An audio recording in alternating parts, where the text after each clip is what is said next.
Welcome to special episode of Coffee Conversation. We're celebrating Ganesh Chaturthi at the Coffee Conversation show, powered by the Emerging India Forum, TIF, and a tech partner, Prime Infotech Solution. Theme is Behind the Rules, Lilavati Naidu on Building Trust in Finance. We are at IC RecFin Law Office, and today we dive into the intricate world of financial regulation, compliance, and investment funds with Lilavati Naidu, senior partner at IC RecFin. She's one of India's foremost experts in asset management law. With over 15 years of experience across giants like Avendus Capital, IIFL Wealth, and IDFC AMC, Lilavati has shaped and safeguarded the legal frameworks behind mutual funds, AIFs, and global financial structures. From advising on offshore setups in Mauritius and Gift City to chairing advocacy for policy reforms, she blends technical expertise with strong regulatory vision. Today, she will open up about a legal journey, why governance matters more than ever, and what it takes to stay ahead in a field that demands precision, foresight, and integrity. And we also come to know Lilavati as a person. So, welcome Lilavati to today's special Ganesh Chaturthi episode. Thank you, Amir, for having me today. So, let me explain you. There are 3 rounds: professional, personal, and a surprise rapid fire round where you have to be witty, fun, and quick. And here's your inspiration. Legal AI 101. Okay. So, which has been autographed also, but you have to win it first. Okay. So, let's begin. So, friend of mine, Amir Virani, host at Coffee Connection and legal tech evangelist at Prime Infotech Solution, author of 15 books. We help law firms, corporate legal startups, achieve world-class technology, software licensing, and tech training solutions. So, my first question, Lilavati, how has the journey shaped up, and what were the key defining moments you had? Yeah. Thank you, Amir, for this question. In fact, when you're asking me this question, you have to look back, right? So you have to connect the dots backward. It looks very simple today because you explain that you're a senior partner, but there is a long journey behind it, right? So if I have to say how your journey has been, I have been an accidental lawyer actually. I wanted to be a professor. I ended up being a company secretary. Then I chose compliance. I moved to a compliance background. Then my boss told that you have to do law, otherwise you won't become a head legal compliance. So I ended up doing a law. And all these choices over a period of time, the choices that I ended up making today, I am a senior partner in a law firm. At that point in time, it was like, why? But today it is like all these things have shaped you up over a period of time. If I have to say 2, 3 defining moments in the life, I would say 2 very important one. One is I was due for an important competition in my college and I didn't enroll for it. So my professor, I would be fluttering around and my professor asked me, Leela, did you enroll? And I had no reason to say no. And she said, Leela, if you have a fear to not win, first you have to enter the race and prepare and then get prepared and then wait for the results. And that hit me so bad. I was like, she's absolutely right. Until today, I am a person who believes that if you get an opportunity, take it up and see how it goes. And that's the question, why did I chose to come here? That was because I wanted to do this one experience. Then I would decide whether it suits me or doesn't. But it is a matter of all the choices that you end up making in life. Yeah, very true. Okay, so let's dive deep into the conversation. So, what drew you specially towards asset management law and regulatory practice? Now, since you decided you want to go into law, and then this niche area, where there are very few legal professionals going into asset management law and Yeah. A very interesting one. So, as I said, I'm an accidental lawyer. So, I accidentally got into financial regulatory practice because we have to choose an internship. And in one day, I gave 5 interviews. Okay. The last interview was at NSE, Principal Mutual Fund. The whole day I was exhausted. It was just not, that was not giving me the vibe that I really want to do this. I really want to do this. And when I entered the office and I saw those stock exchange signals and people like professionally working and all that attracted me, and I landed up into a mutual fund, and that is where I was born and brought up, and I've never got bored of it till today. And I think that was absolutely a matter of choice. So of all the 5 options that I had, I chose this, and I think it's done good for me today. so which mutual fund it was? This was Principal Mutual Fund. Principal. Still active. No, it's got taken over by Shriram Mutual Fund today. Shriram. Yeah. Because I had mutual fund units in this in my family, so that's good. Okay, so so Leelavati, setting up legal structures in IFC, GIFT City, and offshore jurisdictions. What's most exciting and most challenging about that? And for viewers out there, what is this City concept which has come up? I've been following up, but I want to know more about from you for viewers out there this Gift City concept. Absolutely. So Gift City was when Gift City was bought in, it was bought in with an intention to onshore the offshore. So as you would know, India is all about brain. So our Indian fund managers were advising offshore asset managers and talking all about what to do India as an investment space. So fortunately or unfortunately, there was always a tax risk. There was always a substance risk. To deal with it, in Indian government, which is Ministry of Finance, came up with a space called a special economic zone for financial services. Now, what does this do is even if you operate within that space, you will be dealt like a person resident outside India while being in India also. And that is why you see a lot of interest in Gift City today. It has reached like 30 billion in assets, over 200 funds registered over there, and there's a reason for that, which is basically you don't not only see Indian managers outsourcing and setting up a fund there, you also see offshore managers wanting to come and set up their shop in India. So Gift City structuring and offshore structuring is all about what is the end objective of the fund manager. Does he want to cater to Indian investments and offshore investors, or offshore investors and Indian investments? And you make a good structure out of it, which is legal, tax efficient, and easy for an investor to invest. So this is and this is all about Gift City and offshore. Whatever you do, obviously with local laws, you have to choose what the local council has to advise on. But structuring means bringing the best of all the rules and regulations for investors and making it easy for invest. Wow. So Leelavati, how do you strike the balance between supporting innovation and ensuring compliance in digital investment platforms? Amir, I do FRP practice in IC Recfin Legal. I get a lot of fintech clients as my clients, which can be in the form of Grow or Deserve, who are the tech players in the financial sectors. So what essentially comes is they come with a USP, saying if you look at any fintech play, everything looks same, but every fintech platform gives you a USP. There's something new about it. There's something unique about it. So the best part of that is how do you read the regulations, put everything into one scape, and make it easy also, because fintech is all about people making it digitally easy for people to access the system, right? So that is the best part of it. You do a whole lot of jugglery. You try to meet the founders so much, and they're so passionate about finding solution for the people, because it is about, if you're a solution finder, people come to you. Otherwise, there are many other fintech apps. There are 500 fintech apps for you, right? Yes. Making Yeah. the best of it, and that's super fun. Okay, so I want thank you for leading me to my next question. I'm a little curious. You have dealt with fintech founders. So, what is the experience in working with them, and what are innovative ideas did they bring to the table? Okay, fintech founders are very passionate. They never take a no for an answer. You can never expect them to take a no. They will be like, okay, know this, but can I do this? But no, but can I do this? And that gives you a business perspective. So it's very easy to be a lawyer, knowing your law, but it is very difficult to be a business lawyer, to understand what the business needs and then finding a solution and then giving them contours. Okay, hold on, do this, but these are the entire boundaries within which you have to operate.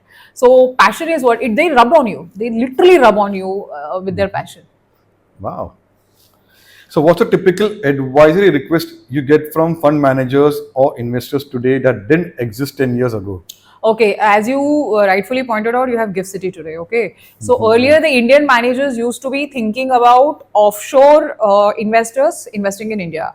Now, Indian fund managers also ask about Indian people, the HNI segments, who want to invest outside India. Now, you have ultra HNI segment, which is like literally we are growing in terms of ultra HNI segment now.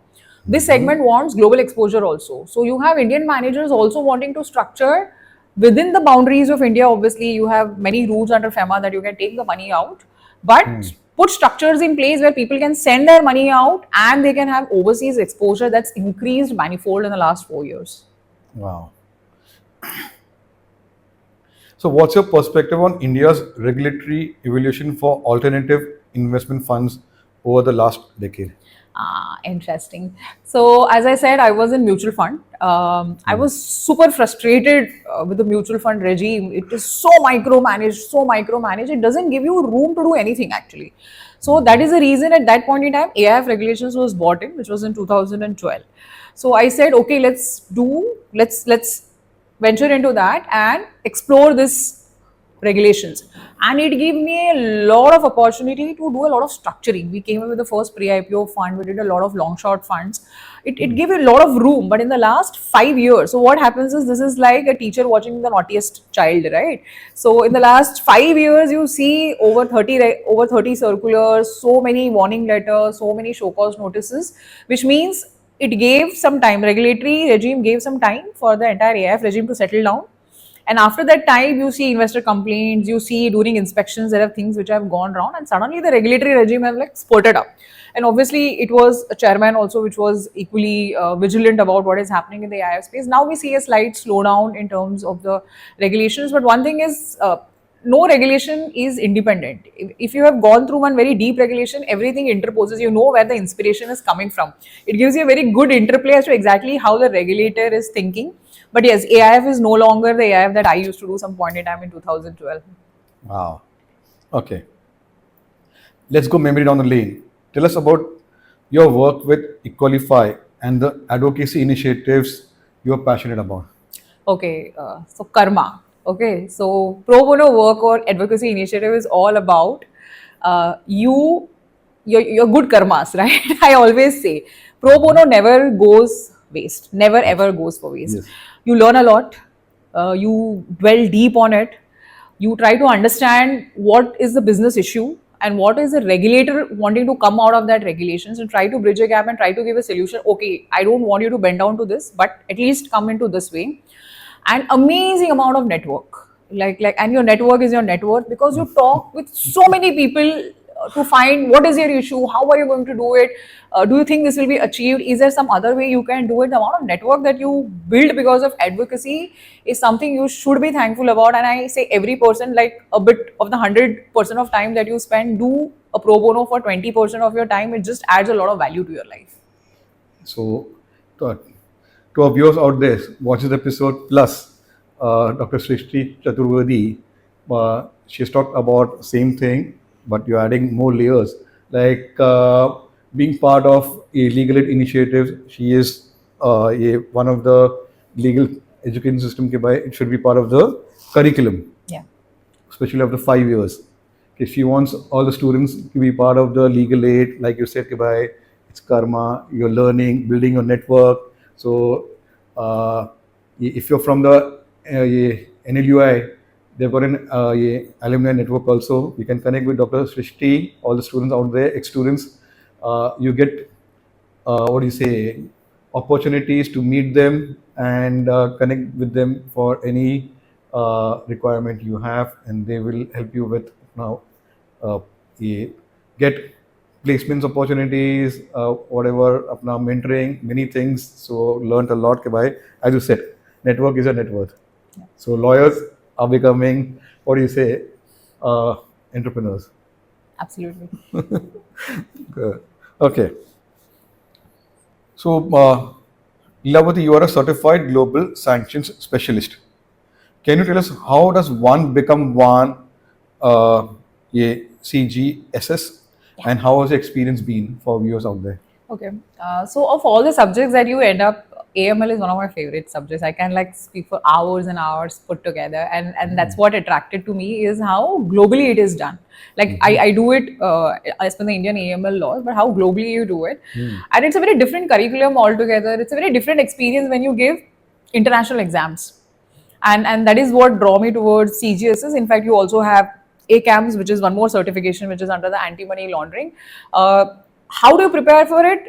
Simple. You have to do a lot of Reiki on global perspective towards AML. and it just opens up your mind towards a lot of stuff when you do international transaction. And it has helped me a lot to do my Gift City work also, because there are a lot of international transactions that happen, right? Like how global perspective towards AML, it just opens you up towards a new world altogether.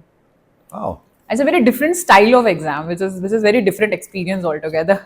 So can you tell more detail, because someone, if we want to see through coffee, we want to motivate young legal professionals to get into niche areas and also become a journalist also. So we're having a fireside chat ke by being a journalist versus being a niche area subject expert. That is, we'll look forward to that.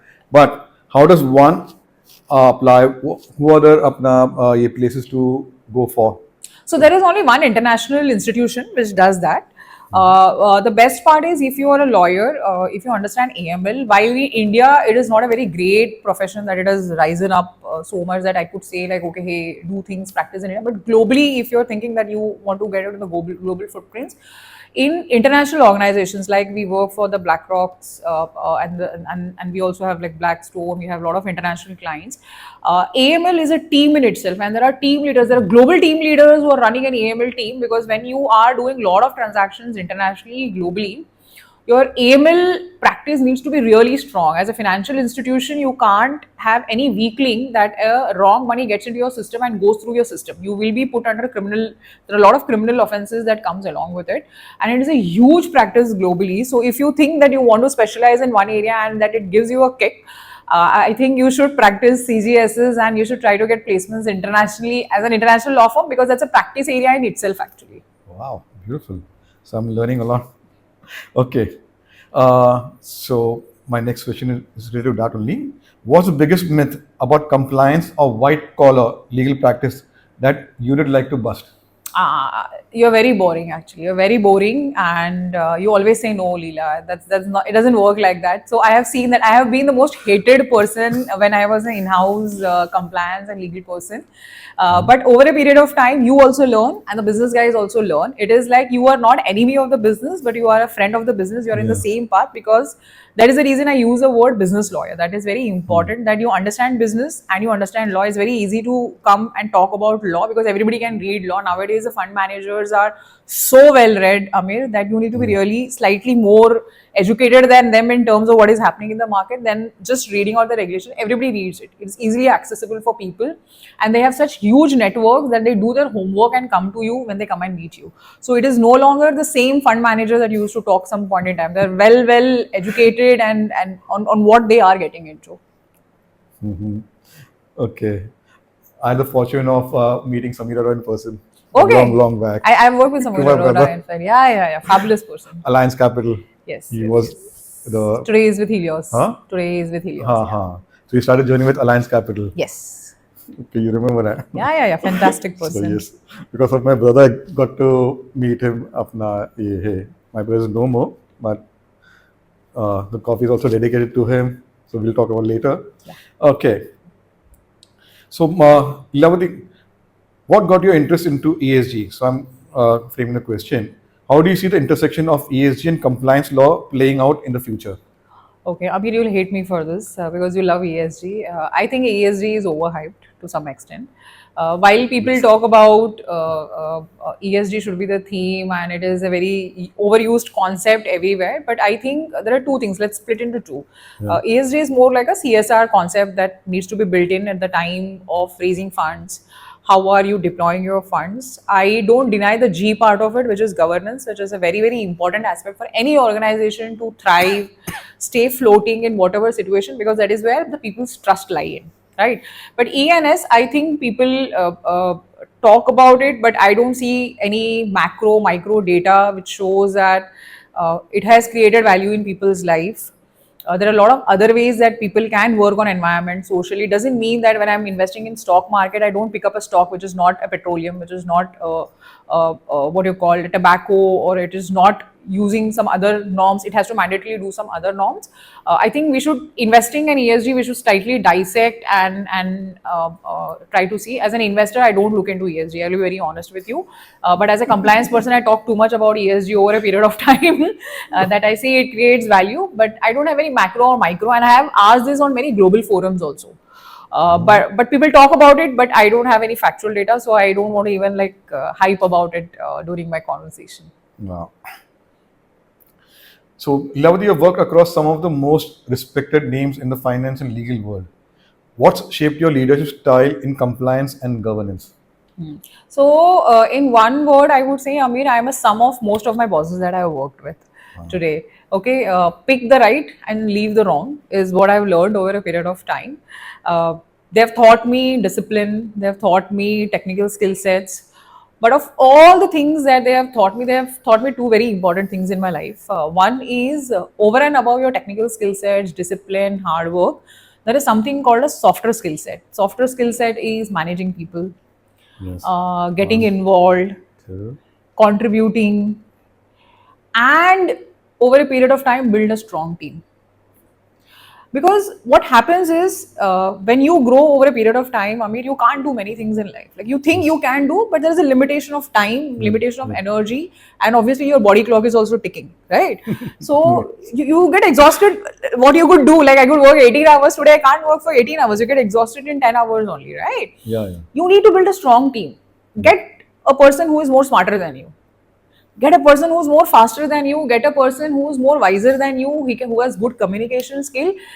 You also pick up. You also learn from them, and the team grows stronger and stronger because you can choose to do other thing, which is managing people, managing clients, managing business, and let the team do the execution, and they also grow up as leaders. But what happens with this is there is a insecurity which crops in over a period of time, right? And these leaders have taught me that you need to be safe and you need to be secure within yourselves for you to let a team grow. You can't be a micromanager if you think you are a good leader, because what you think that you are helping your team perceives this as a micromanagement. So there is a fine balance between these two, and I think as you grow up in the ladder, this is what you have to learn. Either you're building a law firm, either you are growing up in a legal compliance fraternity, wherever you are. I think these are the two finer aspects that everybody should learn, and I have learned from the leaders that I have worked with. Beautiful. Oh. So, Lilavati, you have won several accolades, including Top Women in Finance. How do these recognitions reflect the larger shift in gender diversity in finance law? I don't know whether you contribute to a larger shift, Amin, but a man has to show a potential. A woman has to prove her worth, right? And that's a universal principle. You may be laughing at, but I have seen my own share of ups and downs in this. But every time you are up on that stage, every time you're picking up a trophy, there is at least one woman who's getting inspired. Yes. Okay, you're at least there's this one girl or one woman who is looking up to you and saying, if she can do it, why can't I? And that one shift is also important for people to change the mindset. And thankfully in our firm, at least in IC Recfin, maximum partners are female partners. Maximum team members are female lawyers. And we are very proud about our achievement, and we are doing fantastic. That's beautiful. Okay. So my my next question, because you said yes, women need inspiration and receiving awards inspires them. So what advice would you give to young women lawyers wanting to enter financial regulatory compliance law work? Just one thing, get a seat at the table. Okay, I read a lot, so you will see me throwing a lot of quotes from books. So this is from Sheryl Sandberg's book, Lean In. Getting a seat at the table, when I mean getting a seat at the table, means try to contribute. And this is what I always say people is try to contribute in whatever way you can for the larger good actually. Everybody does a work. But a person who does more, slightly more, I'm not asking you to go over all over the place and shout and like pull your hair. Contribute more in the terms of pro bono. Contribute if there is anything happening in your organization, because you need that slight spark. See, the senior management spots that spark when you show that spark, right? And you have to be visible. You have to know how people perceive you. It is not about what you perceive about yourself. You may be doing 100-hour work, you may be clocking 100 hours, it does not make a difference. But what people perceive you is very, very important, and that comes when you put in that extra 10% of not doing what is BAU, but doing something which is other than BAU and which adds a value to the organization, society in whatever way and form. And I think that gets a lot. And specifically, I have seen in a woman leader, when you get an opportunity, firstly, when you enter a meeting room, you try to find the last seat. you don't want to sit at the table for some reason, because if you will be picked up, you will be asked to contribute, right? It should not be that somebody needs to ask you to contribute. It should be voluntarily you need to ask to contribute, because when I sit today, most of the time it is all surrounded by men, and when you have to sit and all the men listen, because you have something to contribute to them, you are adding a value to what the questions they are asking. Hence it's very important that obviously you need to be technically sound, at the same time learn to open your mouth, learn to say what you really have. Like, iska to answer mujhe pata tha, then say, Yes. come out. Yes. Thank you for that. Okay. Now AI is everywhere. How is AI tools and like jurissphere impacting regulatory compliance law work? This is very interesting, Amir. So day before, one client did some chat GPT thing, and he came to me and was debating me for half an hour, saying, "Okay, Leela, you gave me this advice. This is what the chat GPT says." And I was like, "This is creating a hell in my life." But as I said, the fund managers are actually reading a lot. They're trying to understand. Yeah, They don't rely on what you say. When you say, you have to be technically backed up by laws and regulations, right? But the same way that we all dealt with when computers came in, when calculators came in, we have to adopt an AI technology. There's no two way. While my team uses it extensively, we have adopted Jurisphere, we have adopted Lettera, even in IC Rexing Legal. It saves a lot of time on our deliverables to clients. It helps us to do a lot of summarizations and do it faster and give it. So the deliverables have improved a lot because of using. So AI technology, the more you accept it, obviously don't be overtly dependent on it, because things can go wrong even with an AI. It's a technology at the end of the day. You can't let go of a human touch. But there is a requirement to have a human touch on everything that you do. So make a good mixed blend of it. I think it all works well at the longer period of time. Beautiful. So let's go to the next round and understand Leelavati as a person. Tell us about your family and formative years. Okay, so I come from a very humble family, Amir. So a very difficult time. So I have literally stayed in Chawl most part of my life, like good 20-24 year. But at all that point in time, the only thing that was going on in my mind, because we never had TV, because we could not afford TV. So I've lived. So the only friend was book. So deeply inspired by all the inspirational books that I've read over a period of time. And the reason when I met you, I said I'm a polyglot, is because I have read books, innumerable books in Hindi, Marathi, regional languages, because that is what I could, my book used to get over. So I had to pick and borrow from other people. And that deeply inspired me, because one thing that stays, because at that point in time, when you are in a state where there is poverty all across, and you see people fighting for water, people fighting for a good washroom, people, there's a gutter ka water which is coming to your house.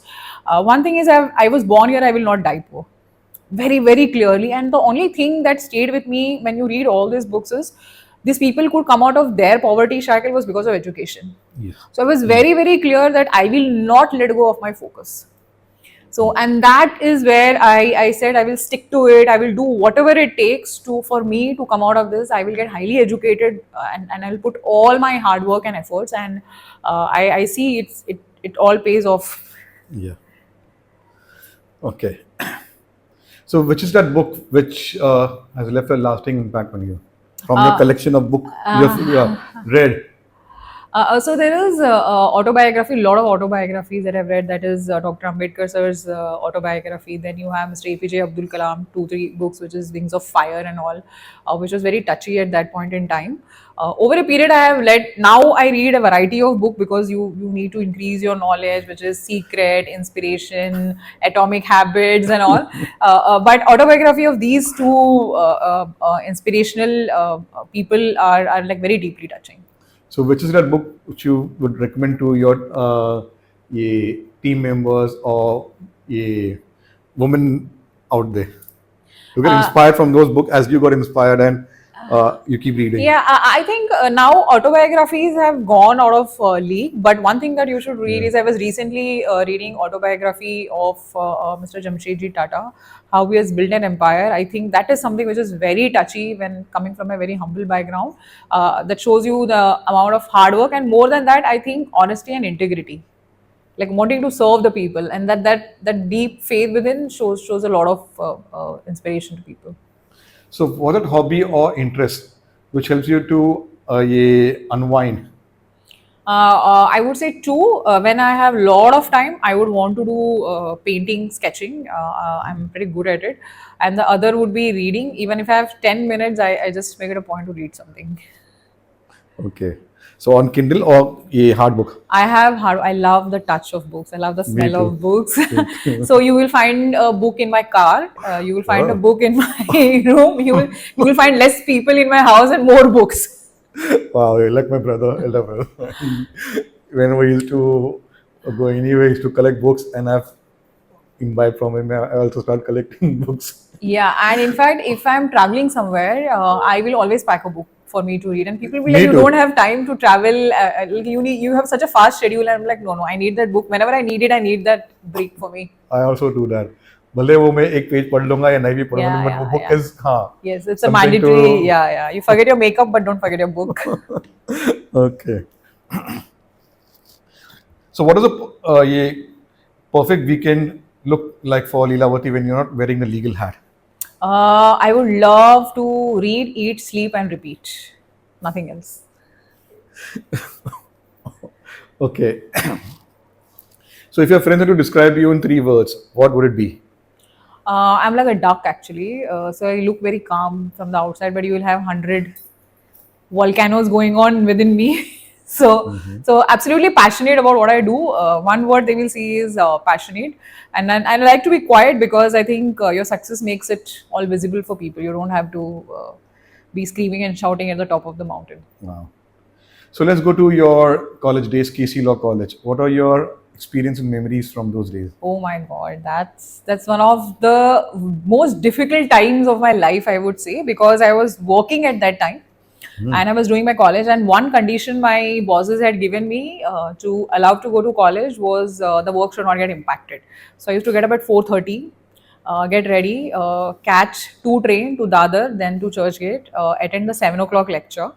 Then I used to 8:30, 8:40 it used to get over, and I used to run back for 9:30 office time. And the 3 years are very, very difficult actually, but I think it all is good in the time to come. Wow. So, what are your plans for 2024 now? Few months are remaining, personally and professionally. Okay, personally, I want to get more fit. I want to have more energy for my child. Second is professionally, we're doing pretty good actually. We started 2 practice areas. Which is basically an FPI practice area and the entire regulatory practice area this year. And we want to bring it up. Our funds practice area, Touchwood, has been doing fantastic. But these are the 2 practice areas we want to really focus on this year and do, because this gives us a lot of international flavor in terms of a law firm. We are focusing this year too much on these 2 areas. Wow. So, since this is a special episode of Ganesh Chaturthi, what message would you like to give to the viewers out there? Okay, 2 things. One is because this is a festival season and India is known for festivals, spend a lot of time with family. Work is a good thing. Spend a lot of time at work. Even I love working. I am a workaholic. But make good memories. Whatever little time that you spend, don't be always on phone. Don't be split between 2 things is what I would say. Like, try to spend time with family, make the most of the memories, carry those good memories back to office, and be happy at what you're doing at work, because this creates a lot of good balance in your life, and gives you inspiration to come back to again work. Wow, beautiful. So, my last one is a googly one. Describe Leelavati in one line. In one line again, That was from your friend's viewpoint. from my friend's viewpoint, can I say I am a pataka actually? So you can see me bursting a lot of times, but in a good way, I would say. Most of the time, I can be very quiet most of the time, but when I burst, I can be bursting with energy, love, laughter. So it's all the good side of me. Wow. So, let's go to the next round and put you in the hot seat. Your go to comfort food.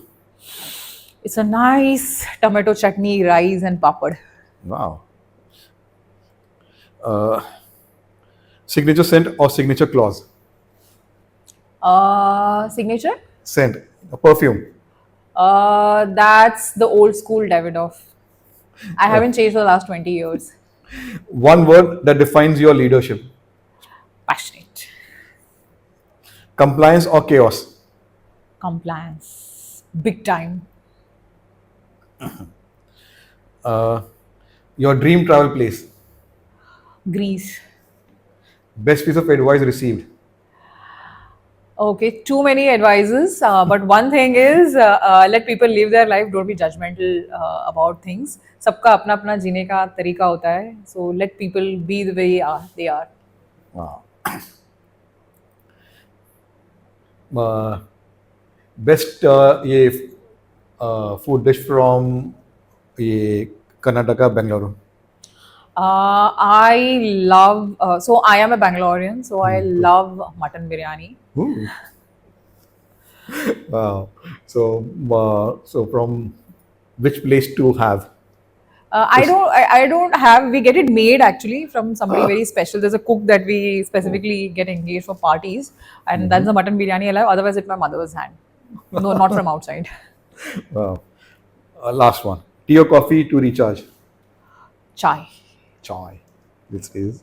Cheers. Cheers. Thank you so much. And here's your book. Oh, I earned it. Yes, you earned it. Thank you. Yeah, and it's been autographed. Okay.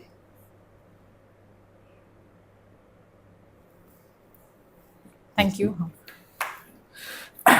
So as we wrap up this special episode of Ganesh Chaturthi, enlightening conversation with Leelavati Naidu, what truly resonates is her ability to bring clarity to complexity, weaving governance, compliance, and trust into the very fabric of finance. She reminds us that regulations are not barriers but frameworks for growth, fairness, and integrity. Her journey from shaping global financial structures to championing advocacy and diversity reflects resilience, foresight, and a relentless pursuit of excellence. More than a legal expert, Leelavati stands as a thought leader who's redefining what it means to practice law with both precision and purpose. We thank her for sharing not just her expertise but also her human side, reminding us that behind every regulation lies a vision for a more ethical and sustainable future. Stay tuned for more such inspiring stories on the Coffee Corner Show, where we continue to learn, be inspired, and implement change together. And there are 500 plus coffee speakers sharing their professional, personal journey and going memories down the lane, past, present, and future. Thank you. We meet with another coffee speaker on a Monday and continue conversation or cup of coffee. Thank you.